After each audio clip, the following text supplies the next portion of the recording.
Okay, this one's a kind of funny one and stuff. This is from April 16th of 1891 from the Youth Companion magazine. And we're going to read you a little story that's just the title itself is very interesting. It's a woodpecker's justice. Can you just picture that in your mind right now? A woodpecker's justice. And we have no idea what the story says because we're reading it right now for the first time ourselves. All right, there you go. Read to you by Jennifer. A year ago last spring, writes a correspondent, a pair of red-headed woodpeckers determined to peck a hole in the boarding under the eaves of our house, as woodpeckers often do. The owner of the house, not liking such mutilation, after repeated efforts succeeded in driving them away, and they went to work at once and dug a hole in the nearest tree. When the bird's home was finished and housekeeping had begun, the farmer's boys captured the female as she sat in the nest and kept her in a cage, hoping in that way to catch the male also, which had flown away when his mate was seized. 2 days later he returned with another wife. The boys relented at the sight. They gave Mrs. Woodpecker number 1 her liberty and awaited results. To their surprise, the male woodpecker, after a relentless pursuit of about 6 hours, killed her. Okay, this was not nice. Then he destroyed the 1 egg which she had laid, and continued housekeeping with wife number 2 as if nothing had happened. This tragical story leads our correspondent to ask several questions. Have birds a language by means of which they communicate one with another? If so, did the woodpecker give his wife time to explain her absence before rendering judgment and proceeding to execution? Yeah. Was not Mrs. Woodpecker at a great disadvantage for want of a vocabulary with which to describe the unheard of experience of captivity? Is it possible that she was punished for criminal carelessness in permitting herself to be captured? Oh yeah, it's all the girl's fault. You see this crap? Hey, you're reading this. Is that it? Oh, I forgot. I actually forgot. Anyway. Is that the end of the story? Yeah, that's a horrible story. Okay, now you can all leave a comment as to what you think of this and what you might have thought the woodpecker was actually thinking. That was awful. We thought it was a good I thought one. it was going to be funny. I read the title and just thought it was going to be funny. Yeah, And all right. no. Well, stay tuned for more. You never know what we're going to read, huh? Okay, bye-bye now. Here we have some nice commercials here. This is from the Youth Companion magazine, April 16th of 1891. And we just saw some really nice commercial about some neat boots. Only, what, $2.87? So that's kind of cool back then, to give you kind of a little bit of a history. And then here we have down here to take a picture. And over here there's orange spoons. Orange spoons. Because people like orange back then, apparently. Oh, cool. That is really neat. Okay, but what we're going to do is we're going to read you this story here. Alright, and it works both ways. And the story will be read to you by Jennifer. To honor one's ancestors is an excellent and praiseworthy thing, but pride of ancestry is a very poor basis upon which to build one's whole life. A man who had never done anything for himself was boasting one day, in the presence of a self-made man, of the distinction of his ancestors. There is nothing, he said, like having respect for one's ancestors to keep one out of degenerate ways. It is a very good motive, said the self-made man, and you do well to be proud of your ancestors, but I think that my respect for my descendants is about as good as a motive. Respect for your descendants? What do you mean? Why, you see, I want them to be proud of their ancestor. All right. So be proud of your ancestors and try to learn from it and grow. All right. So be sure to sub me, join me as a friend, and we'll bring you some more stories from the Youth Companion magazine of 123 years ago. Bye-bye now. Okay, here we are with the Youth Companion magazine, April 16th of 1891. That's 123 years ago. And today we're going to read the story, Consultation at Sea. And it'll be read to you by Jennifer.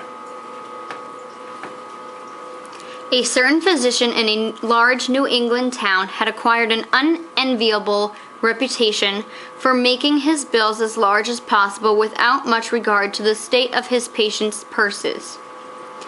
There were people who furthermore said that it really seemed as if they were visits on his bills which had never had existence anywhere else.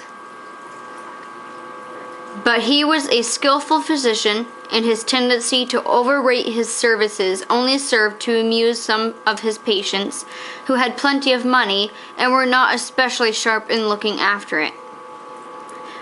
"Why," said one man to another, speaking of the doctor, "he brought my daughter Jenny up from her attack of pneumonia when 2 other physicians had said there was no hope for her.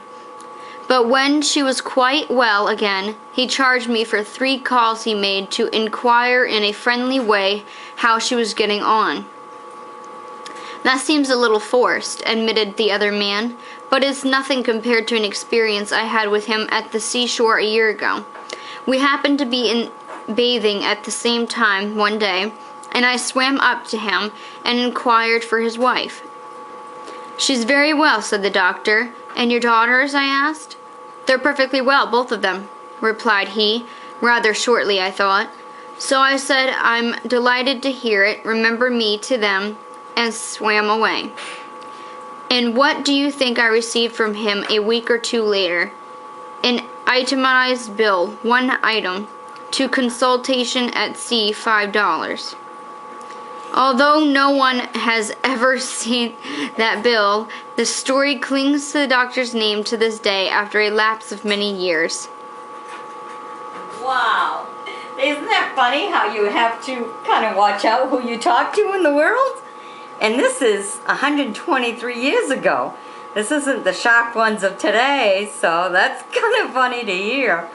All right. Stay tuned for more stories as we bring them to you, so be sure to sub me and check out my reading playlist. Share it with others who enjoy stories being read to them, and we'll bring you some more. Okay, bye-bye now. Here we are with the Youth Companion magazine, April 16th of 1891, 123 years ago, and we'll bring you a story that was written in the Youth Companion magazine called Strange Railroad Obstruction. Read to you by Jennifer.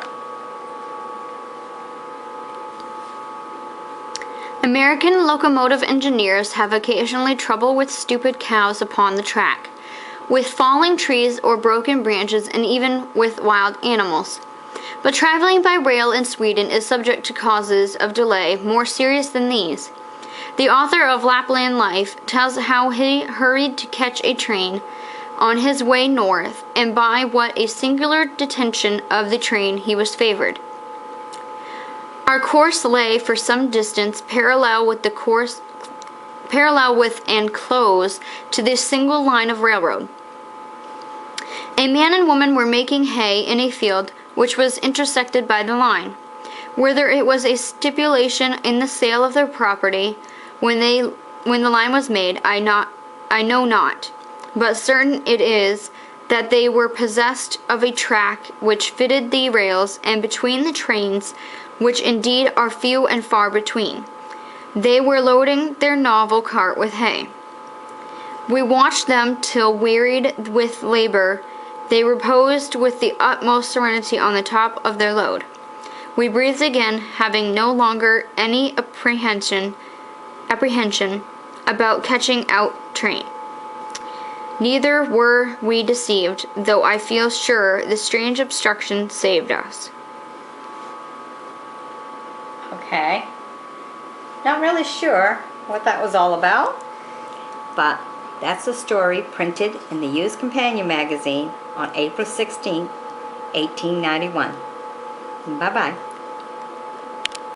Okay, we're reading to you from the Used Companion magazine, April 16, 1891, 123 years ago, and we're going to read you A Railway Tragedy. Read to you by Jennifer. Okay, I'm sorry, but I just looked at this little thing over here, and I would never, ever go to any place that called it Shady Hill Nurseries. It already has the word shady in it, for God's sakes. Where is it? Right there. Oh, for trees? Oh, yeah. Okay. Checking out some of the advertisement. All right. So here we go with our story. A Railway Tragedy. Probably few of the passengers in a certain elevated railway train not long ago can recall one incident of the trip without regret and a sympathetic heartache for an old German woman who met with a sad loss. The story is told in the Brooklyn Eagle. She had with her a big market basket and a lamp. Evidently, she was taking to a new home the things which she did not care to trust to the tender mercies of a truckman. She was so much more interested in the basket than the lamp that the other passengers grew interested likewise, and began to conjecture what it held. Presently a faint wail came from its interior, and the woman unconsciously stroked the willow and said, half to herself, "Poor cat, we soon get there." Then, as she looked up and saw passengers smiling, she explained mildly, "I was moving from New York over to New Brooklyn, and I have put cat in the basket. She don't like it very much, but she will be all right, cat soon. She don't bother nobody, does it?" No one appeared to be bothered, and soon the woman was again coaxing cat through the basket. Once or twice she ventured to lift the lid and look in, but she shut it quickly then when cat reached her claws up at the opening.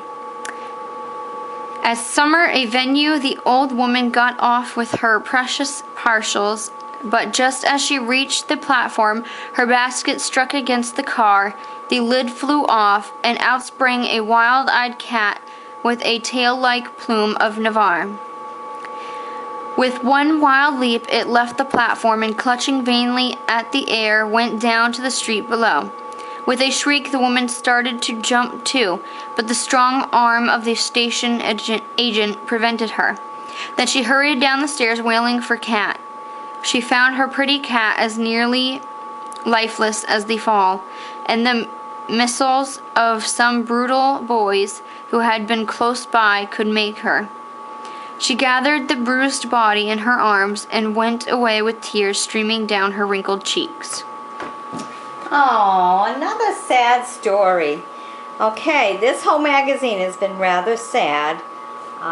So it must have been a sad time in the publishing business that particular month. Okay, stay tuned, sub me as a friend, and we'll bring you some more stories. Bye-bye now. Okay, here we are. The magazine's a little bit apart, but it's a very beautiful magazine. I mean, look at the nice picture on that. That's one of the front covers. And this one is April 16th of 1891. So this is 123 years old. Wow, 123 years old. And Jennifer here is 23. She reads my stories for me and stuff. She says, wow, that's 100 years before me.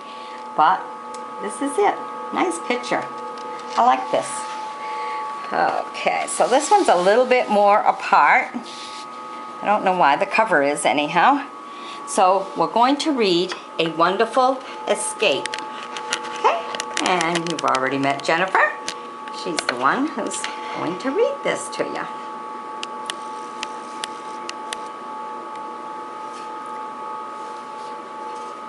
While I was in the national park last summer, writes a correspondent, I went on horseback one day with 5 others and a guide to the canyon and falls of the Middle Gardner. And because of an adventure which befell one of our number there, we shall probably remember that point more certainly than any other in the park.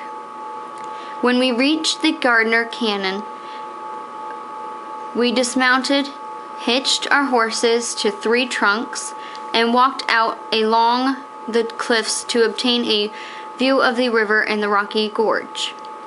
1,200 feet below us, the turbulent Gardner foamed, milky white among the rocks and rapids, a rich green in the smoother channel. It seemed to be but a brook which we could step across, and not a stream 100 feet wide, as the guide assured it was. At length we began tumbling huge pieces of loosened rock down the canyon side. They rolled down with heavy, thunderous sound. They struck against tree trunks, started great boulders from their resting places, made long leaps as they hit some obstruction, and bounded high into the air, and finally crashed into the stream, awakening the echoes of the rocky gorge. When the rest of us were tired and worn from the work, my brother Arthur and the guide continued the rock rolling further down the canyon. Arthur was 17 years old, well developed and remarkably strong in his arms, as he should have been after his fine gymnastic training. He was prying and lifting at a large boulder. The guide had left him and gone alone. I sat facing my brother, watching his efforts. I saw the boulder start. Arthur bent to give it a final push on its downward course. He lost his balance and uttered a cry of terror and disappeared over the edge of the canyon. I sprang to my feet, shrieked, and ran toward the spot where he had fallen. My first wild impulse was to leap after him, but someone seized my arms and held me back. We peered down, rocks ragged, ledged everywhere. We could see nothing else at that moment. Arthur's voice was heard. "Help, quick," he shouted. "I'm caught in a tree." "Keep your halt, young man," cried the guide. "We'll soon heave safe out of thee." We could not agree, Arthur, from where we stood, but the top of the tree to which he was clinging was just visible. The canyon wall, for 300 feet from the top, inclined at an angle of about 60 degrees and then fell off a sheer precipice for 500 feet to the ugly ragged pulse of rocks below. When Arthur fell, he slid headfirst down this inclined plane and then toppled over the pierce. There was a solitary cedar growing from a crevice in the steep wall. Fortunately, he fell in such a way that he was able to seize the cedar limbs, and there he now hung in midair. We had no ropes, and without them there was no way to rescue him from his perilous position. There was necessity for immediate action, although his strong arms stood him in good stead. In this emergency, we ladies tore our dress skirts into strips, knotted them and the bridles together, and thus made a sufficiently strong rope which reached down to Arthur. Fortunately, our guide was a skillful lasso thrower, and he succeeded not without difficulty in putting the end of the rope within Arthur's reach. Despite the danger of his position, Arthur had been cool and collected through it all, offering suggestions about his rescue. Once he had the rope within grasp, he slowly and cautiously pulled himself up. His clothing was in rags, and he had numerous scratches. Otherwise, he was none the worse for his perilous exploit. Wow, what a nice story. An adventurous story. Very good. So stay tuned. Be sure to sub me, and we'll bring you some more from the Used Companion magazine of 1891. Bye-bye now. Okay, we're reading to you from the Used Companion magazine, April 16th of 1891. 123 years of No Joke is the title of this one. Read to you by Jennifer. It is very discouraging to find a man who doesn't see the point of a joke. But think of the melancholy feelings of him who is condemned to live in such mental darkness. A gentleman says that he once had occasion in London to introduce two Scotchmen called Christmas and Holiday, and struck by their peculiar names said with a smile, "I take it you must be related to each other." "No," said Mr. Christmas, "I think not." Mr. Holiday, who appeared to be the more aristocratic of the two, drew himself up in a stately manner and replied, "I know our family very well, and we have no connection with any by the name of Christmas." Then he immediately changed the subject to matters of business.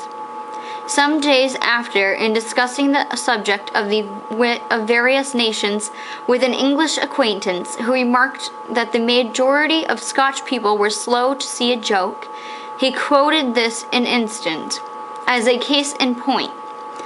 When he had finished his story and was expecting the other to say, as he himself laughed at the joke, "Well, that was stupid enough," he said he was amazed, for which a perfectly sober face, the reply came, "Well, they weren't related, were they?"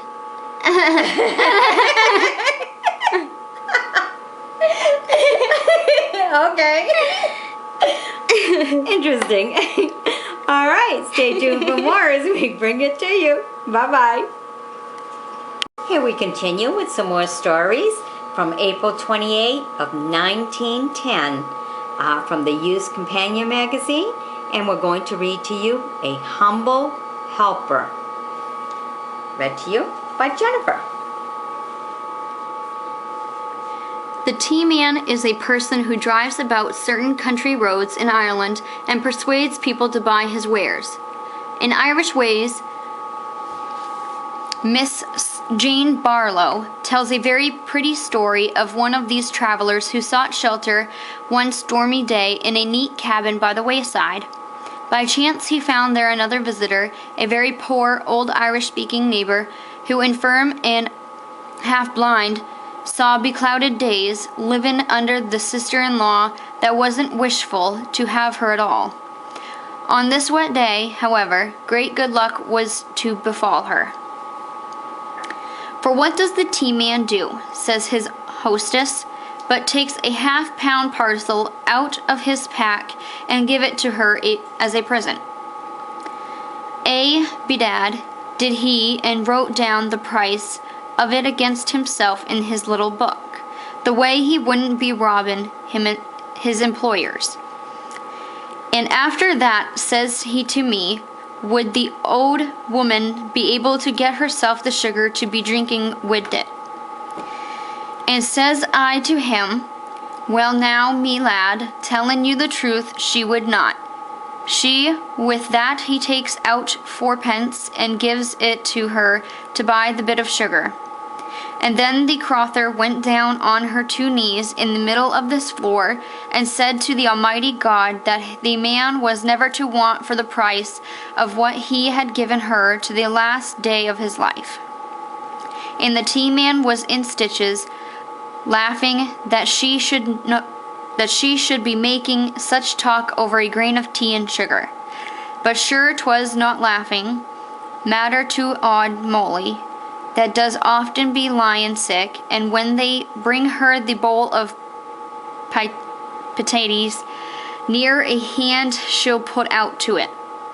Dear the crothers to be pitied. but there's a good few of the young girls doing the springing, white muslin embroidery, a common cottage industry that a lady takes and sells for them off away somewheres. So when they're paid their money for it, they do be getting odd Molly her bits of tea and sugar and snuff. 'Deed, they're expecting news of a parcel of their week every day now. All right. Now, how do you like the way they talk, huh? Instead of saying, I wish you wouldn't come over, they just go, I wish I hadn't wished her. You know, so it's all in the difference of how they talk and everything. So it's always nice to hear how they politely said they didn't wish to have her is a polite way of talking for back then. So it's kind of nice to hear how they worded everything. So stay tuned and we'll bring you some more stories from the Youth Companion magazine of over 100 years ago. Bye-bye now. Here we are with the Youth Companion magazine of 1910, and we're going to read you a short little story that sounds interesting just by the title, and it's called Her Second Best.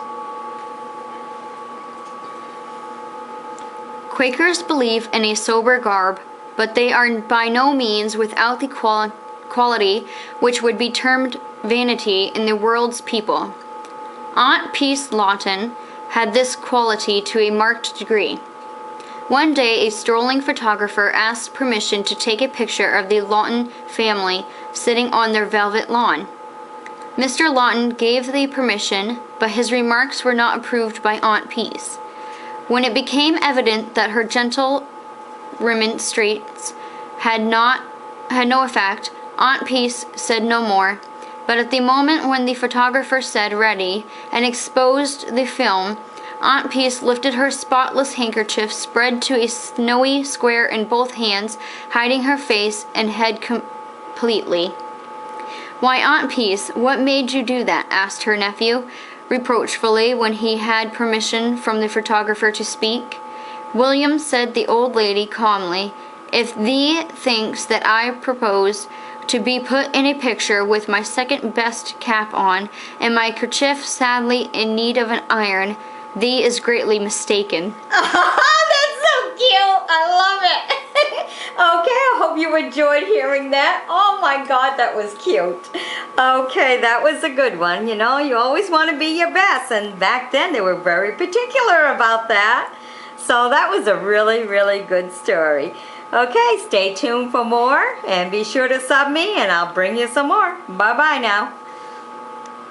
Here we are with the Youth Companion magazine from April 28th of 1910. We still have some more stories to bring you.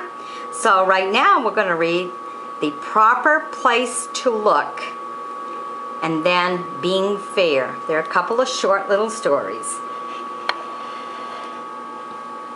Brought to you by Jennifer. She'll read it to you. The Proper Place to Look. During the moving, a portrait of one of the ancestors of the Brent family had got lost.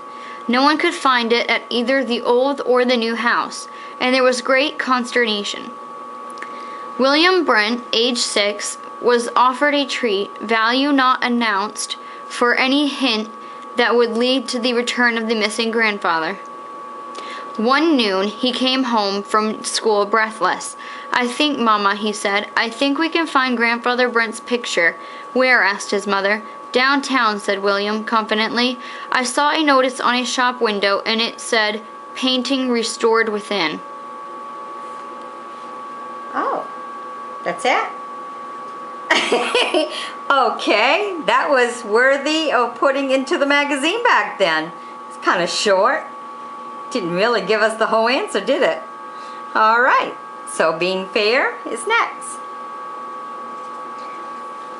To say unpleasant things in a pleasant way is a fine art. A certain writer of biographies states that the Troy Times had highly developed his talents along this line, and his verdict of the great of his chosen period is much like that of the New Hampshire persons at the funeral of a parishioner. "Brethren," he said, We must agree that our deceased friend was mean in some things, but let us in Christian charity allow that he was meaner in others. Okay. Okay, another one that read whatever you want into it, I guess. Okay. Stay tuned for more. Be sure to sub me, join me as a friend, and we'll bring you some more puzzling stories. Bye-bye. Okay, here we're reading from the Used Companion magazine, April 16th of 1893, 123 years ago. 1891. 1891. Oh, I'm all mixed up right now. 1891. Okay, 123 years ago.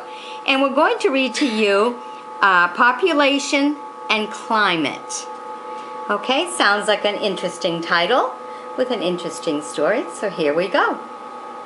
If you sent 6 cents in stamps and receive in return Snyder's soups, you can get really? soup for stamps. Just so you know back then. Stamps. Wow, that's kind of cool. That's so weird. That is so nice. Wow. Huh. Okay, this looks like a nice picture down here too. It says take a picture. All right, that's some interesting pieces there. All right, so here we go with our story. Population and climate.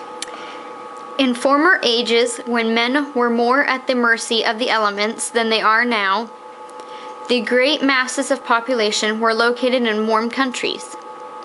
They swarmed in the lands where they needed the shelter and little clothing, while the cold northern countries were thinly populated.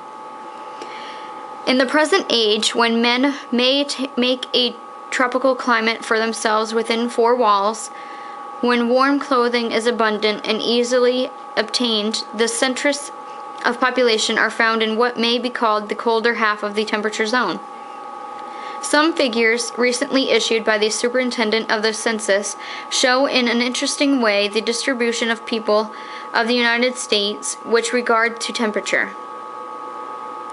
The mean annual temperature of the whole United States, except Alaska, is 53 degrees Fahrenheit. And the figures show that the part of the country where this is the actual mean temperature is the center of the greatest density of the population. In other words, the greatest density of population centers between the line where the mean annual temperature is 50 degrees and the line where it is 55 degrees, and as one goes north or south of this line to a colder or warmer average, the density of the population rapidly diminishes. More than half of the population of the country lives under a mean annual temperature between 45 and 55 degrees. At the same time that the mass of population has sought a moderately cool climate as best meeting the needs of life under present conditions, it has sought a region of abundant but not excessive rainfall. Figures put forth by the superintendent of the census show that 3/4 of the people of the United States inhabit the districts where the annual rainfall is between 30 and 50 inches. The greatest density of population is in the area which has from 40 to 50 inches of yearly rainfall.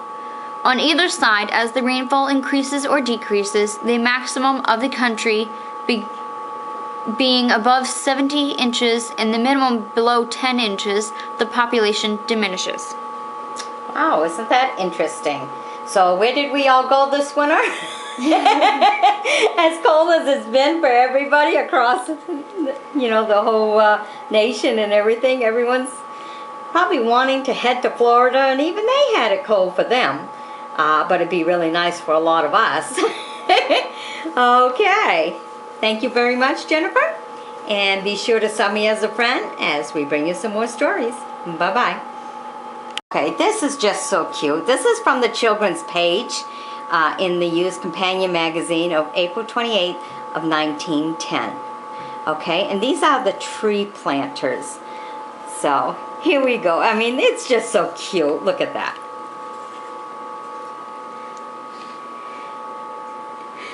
Said the squirrel, I planted an oak by the wall, It will grow from an acorn I had and let fall.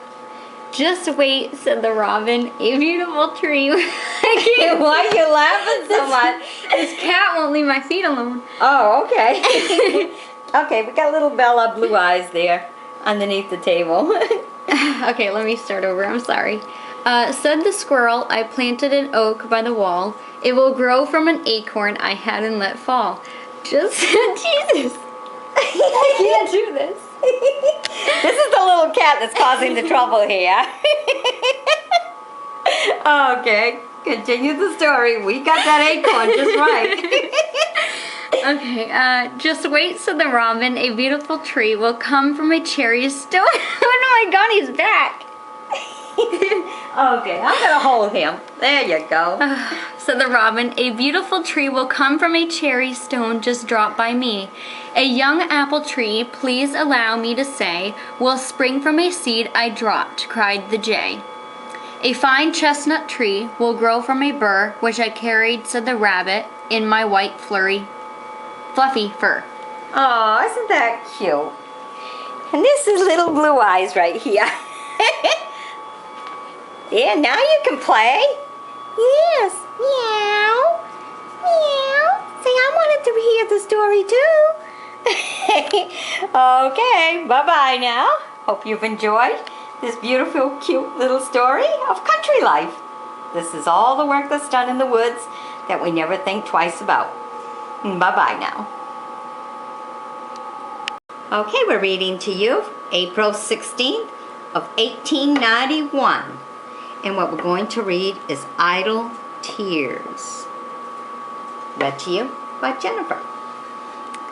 Self-control among women has fortunately come into fashion, and a heroine cannot expect to add to her charms, either in novels or real life, by giving way to a sweet sensibility.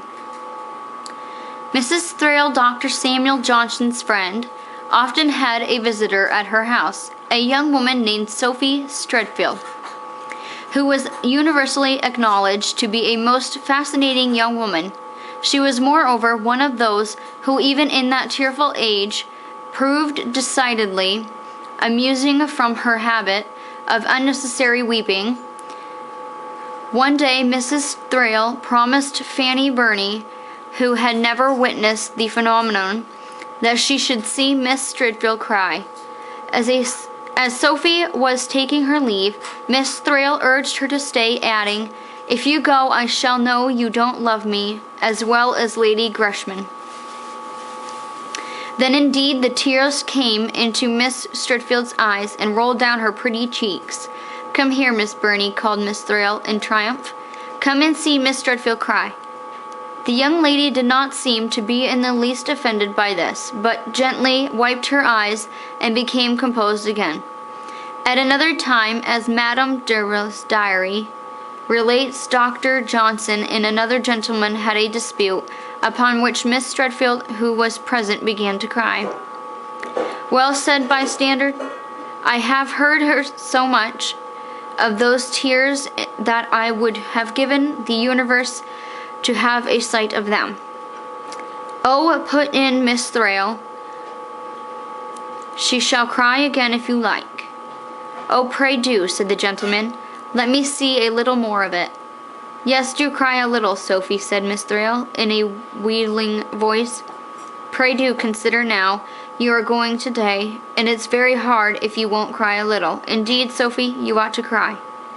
Now for the wonder of wonders, when Miss Thrale, in the coaxing voice of a nurse soothing a baby, had run on for some time, 2 crystal tears came into Sophie's eyes and rolled gently down her cheeks. She did not offer to conceal them, and indeed she was smiling all the time. Wow, that's really nice. Now, she would have made a good actress. Is that the beginning of actresses in the movies? Makes you wonder, don't it? All right, stay tuned for more. Be sure to sub me as we bring you some more readings from the Youth Companion magazine. Bye-bye now. All right, look at this. You could buy a kilt back then for $2.50. Isn't that interesting? Yeah, and Kilts, reefers for $2.50, $3.50. And what? Reefers. Reefers? I use Okay. refrigerators. Well, Yeah, it's we're gonna go reefers. with refrigerators. No. It says reefers. No, there weren't no refrigerators back then. It says Ice reefers boxes. for $3.50, We'll- $5, $6, We'll let Mom and $8. think it's refrigerator. Okay, is it refrigerator? Yes? Yeah, sure. Yeah. Okay, it says reefers. Okay, so have a kilt and have a reefer and you're all set. You all happy the rest of the day? Okay, now listen here. We're going to read you from, this is from 1891, by the way. They put those two together for a reason. Oh, okay, all right. So, for a reason, you can buy a kilt and a reefer. Okay, and of course this is in 1891, so see how happy they were in those days? All right, let's read to you a nice story about proud. After you've had your kilt And your reefer. and your reefer, we'll be proud. There you go. Read to you, of course, by Jennifer. Men who have once been wealthy but have fallen into what is politely termed reduced circumstances do not always suffer a corresponding reduction of their natural pride, and their efforts to keep up appearances are often extremely ludicrous. An amusing story is told of an old Southerner of his class. He had once been wealthy but was now poor. One day he entered a store near his home. Several persons were there, and he said in his old pompous manner to the proprietor, "Well, Basin, how much is sugar worth today?" 7 cents a pound, sir." "By the barrel?" "No, sir, I can let you have it for 6½ by the barrel." Well, how much is bacon by the hundred weight?" He was told the price and said condescendingly, "Yes, well, that's reasonable enough." "And coffee, how much is that by the day?" "The best mocha, sir?" "Certainly, sir, the best." "About 37 cents. He took out his pencil and seemed deeply intent in making out a list of things he intended ordering. But when there were but 2 or 3 persons left in the store, he said in undertone to the proprietor, "Just do me up 10 cents worth of that bacon and a pound of sugar, will you please? I guess I'll not take a barrel today." All right. Well, that's how they done things. They kept their pride and everything then, because pride is very important for older people. Keeps up your morale too. Yes, it does. Okay, so stay tuned. Be sure to sub me, join me as a friend, and we'll bring you some more from 1891. Bye-bye now.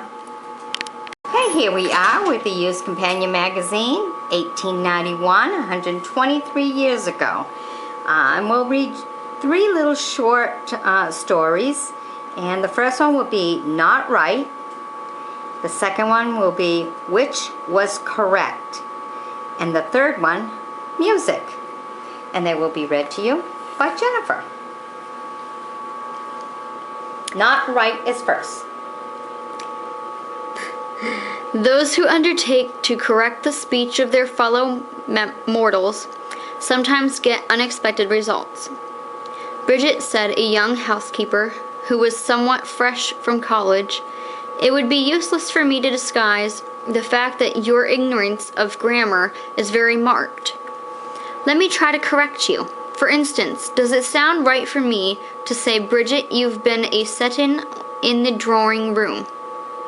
"No, ma'am," said Bridget frankly, but with evident surprise. "No, ma'am, it don't sound right, but I were only a settin' there the matter of a half-hour or so wid my cousin Terence, who is just over. I suppose that second girl has been a tattlin'." Which was correct. 2 young girls, who were considered bright scholars in the high school, were looking over a birthday book, which was arranged alphabetically, a handsome, illuminated letter forming the heading for each page. "I wonder," said one of the girls, "if there are just as many pages as there are letters in the alphabet, or whether there are some duplicates. Count the pages and see, Maud. Maud turned the leaves rapidly and announced, "There are no duplicates, only 30 pages, just as there are letters." "Why, you goose," said Alice, "you'd better go back to primary school. Don't you know there are only 24 letters in the alphabet?"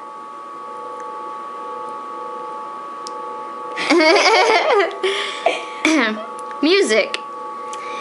In the class in physiology, a bright boy was being questioned to bring out his general knowledge of the subject. "What is the noise?" asked the teacher. "Oh, no, it's what is the nose?" asked the teacher. "The nose," said the boy, "is an organ." "What is an organ?" "An organ is an instrument of music." "Ha! And what leads you to suppose that the nose is an instrument of music? When Mr. Dash snores in meeting, sir." Okay, we got one good one. Yay! All right, so we are all born with an instrument. Okay, stay tuned for more stories as we bring them to you. And this one was 123 years old. Bye-bye now. Okay, we're going to continue with the 1891 Used Companion magazine. And so far, every story we've read from this magazine has been really rather hard. So we're hoping before it changes, what? No poison in our wallpapers? Oh, look at that. Can you Isn't that just imagine weird? A commercial. Why would they put that? An advertisement. Was there for poison that. in wallpaper back then, Mom? Well, today we know there's lead. There was lead in paint. But That's disgusting. in 123 years ago, I have no idea why they would put that in a commercial. I mean, in an advertisement. Unreal, huh? But that's the way that was then, I guess. Okay. So we're going to read the story of The Age of Decay. Okay, this is 123 years ago, so keep that in mind. And it's read to you by Jennifer. Birth, growth, maturity, decay, death. Such is the normal history of man. The three periods of life should sustain a certain proportion to each other. 20 years of growth, 60 years of maturity, 20 years of decay. This is what might be counted upon as the ordinary course of human life, but for the fact that we labor under a load of ancestral transgressions of physical and moral law, supplemented and intensified by our own personal delinquencies and follies. How pleasant is this picture!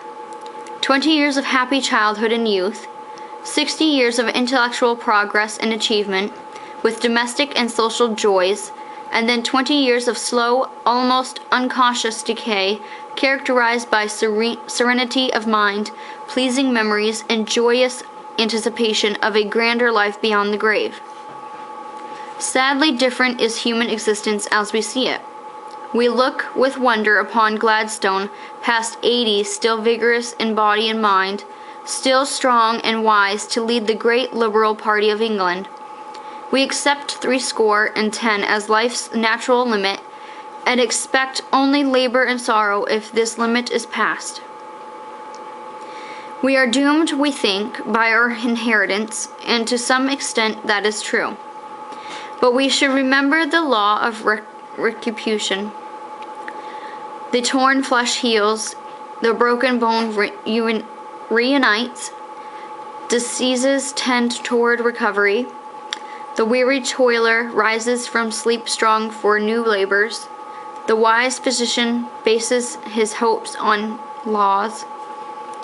And this tendency of nature to heal herself may be greatly assisted by careful and intelligent living, so that it is always possible that the man of unfortunate ancestry may secure for himself a good old age, and start his posterity upon an ascending plane. Do what we will, however, life must have its end.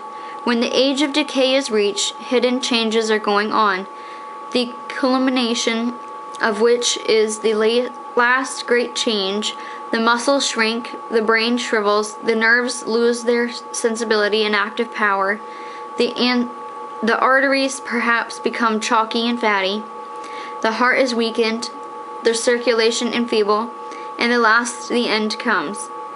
During this final period, then, we must take things calmly, avoid excess of all kinds, guard against exposures to cold, keep up a degree of mental activity, cultivate cheerfulness, and look forward with hope. All right. So, this is a very sad magazine. I don't know what the frame. There's some kind of death thing going on this whole Yeah, it's time they were all making death. this. This magazine is just the saddest one out of them all that we've read so far. But we'll continue to bring you the stories because people want to know what was written and what was said 123 years ago. So be sure to sub me and we'll bring you some more. Okay, look at this one. This is interesting, and this is from April 16th of 1891, 123 years ago. Look how they put advertisement on the paper and stuff. It says what? King Arthur and the Bag of Pudding. When good King Arthur ruled this land, and was a goodly king, he stole 3 packs of barley meal to make a bag of pudding. Ooh. A bag pudding the king did make, and stuffed it well with plums, and in it put great lumps of fat as big as my 2 thumbs. Ooh.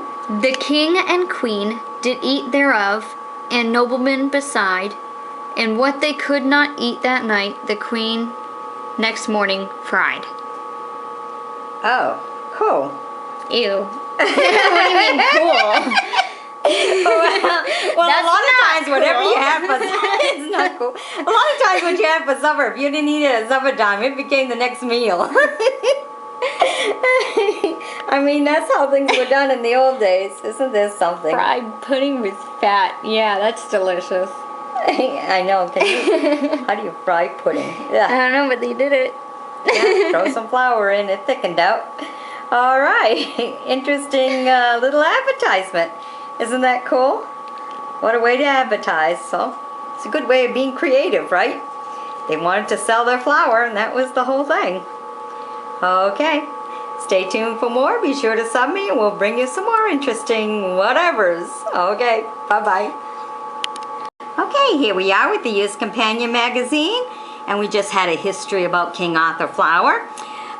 So now we're going, this is from April 16th of 1891, which is 123 years ago, and now we're going to bring you the Milky Way. Read to you by Jennifer. Over the Milky Way, the ancient Hindus said, unseen by light of day, to Swarga go the dead. Along its gleaming reach, between their ethereal poles, not really sure if that's the right word, when Yama calls them, each must tread the bridge of souls. Over the Milky Way, sang Grecian poets old, once driven far astray, the sun's red chariot rolled, and each Olympian god, that same wild path above, with winged sandals trod, up to the throne of Jove. Over the Milky Way, the northernmen tell, with pride, as ray meets answering ray, Solomid meet his bride. Lonely in heaven affair, his love's resistless might, built out with star on star, that Vatic of light. Over the Milky Way, our later fancy runs, with science self at play among its maze of suns, where reason can divine, as sages wisely guess, those thicker orbs outline the cosmic wilderness. Remoteness infinite, where sight its course may urge, where thought may fearless fillet, and touch creation's verge. But swifter faith o'erleaps the fairness of spheres, to where God's splendor sweeps through all eternal years.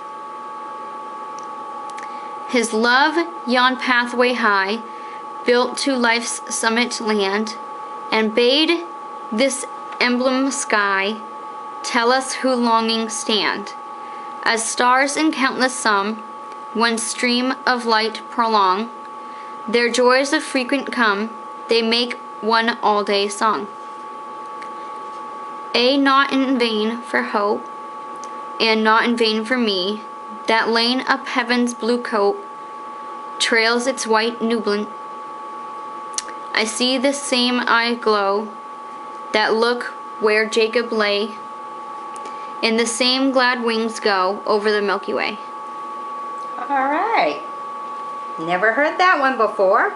Of course, I've heard about the Milky Way, but never heard the poem that went with it.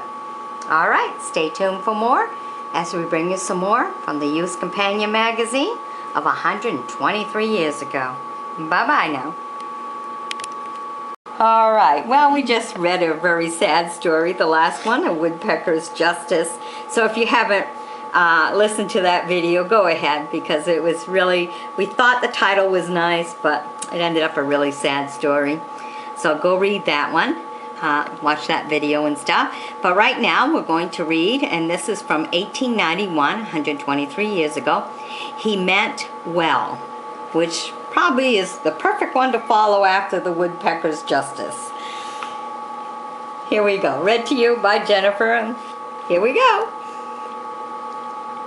Some weeks ago, writes a Wisconsin correspondent of the Companion, a young temperance lecturer in his travels from town to town fell with an Indian who made signs for a ride. He was allowed to get into the buggy, and pretty soon it appeared that he was intoxicated.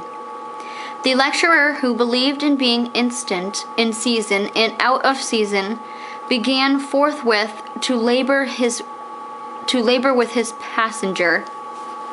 He dwelt upon the disgrace and death which followed the use of liquors, and wound up by entreating him to forsake his cups.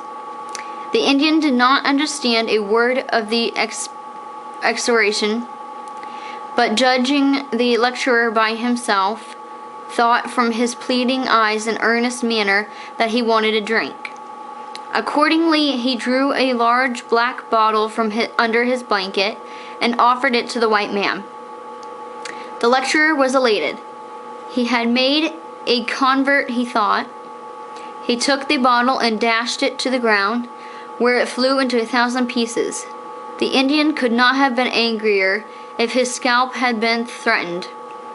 He sprang from his seat, and a tremendous war whoop seized the white man by his arms, dragged him to the ground, beat him in the face, and was reaching for his knife when the lecturer managed to break away and ran at his best speed for the next town, where his wounds were dressed. According to his own version of the affair, he meant well, but showed a lack of judgment. Okay. Yeah, that followed that one real nice. Yeah, that followed that one all right. I can't believe that some of these stories are in a Youth Companion magazine, but it's reality of life, I guess. All right, stay tuned for more stories as we bring them to you. Bye-bye. Okay, let's see if the title of this one, She Said It, will undo the wrongness of the last two videos that we done, because they were sad, and the Companion magazine must have had a sad week and stuff, because The Woodpecker's Justice and He Meant Well were two very sad stories. That's amazing to see in a Youth Companion magazine. So let's read this one and see if this will undo the wrong of the other two. She Said It is the title. Read to you by Jennifer. The modern system of advertising makes the public familiar with the names, and in some cases with the countlesses of inventors and manufacturers, and so strong is the power of association that, on meeting one of these much advertised persons as a private individual, it is difficult for some persons to refrain from asking him instantly about the article to which his features seem to be only a sort of trademark. A lady who was making an evening call met a man by the name of Brown, who had invented an improved buttonhole making attachment for a well-known sewing machine, and whose name, preceded by a hideous caricature of his face, had been omnipresent in the advertisements for some time. He had 2 charming daughters, whom the lady had seen not long before, and with whom she had been greatly pleased. During the entire call she had succeeded in addressing Mr. Brown by his rightful name only by great mental exertions. As another word was constantly trembling on her lips, at last he rose to go, and with a sigh of relief she heard his good evening, to which she responded with her sweetest smile, and added, "Please remember me kindly to the Mrs. Buttonhole." Okay. Yeah, this is not a good thing. Like, we've been doing really bad the past 3 videos now. Is that a call girl? Yeah. Okay, alright. Even back then. Alrighty. Gee, we thought we were doing so good when we had the King Arthur advertisement and everything, because that was really funny. So then we thought some of these titles were going to be good. So this must have been a depressing week with the magazine. Okay, stay tuned for more. We'll bring you what we read. Bye-bye now.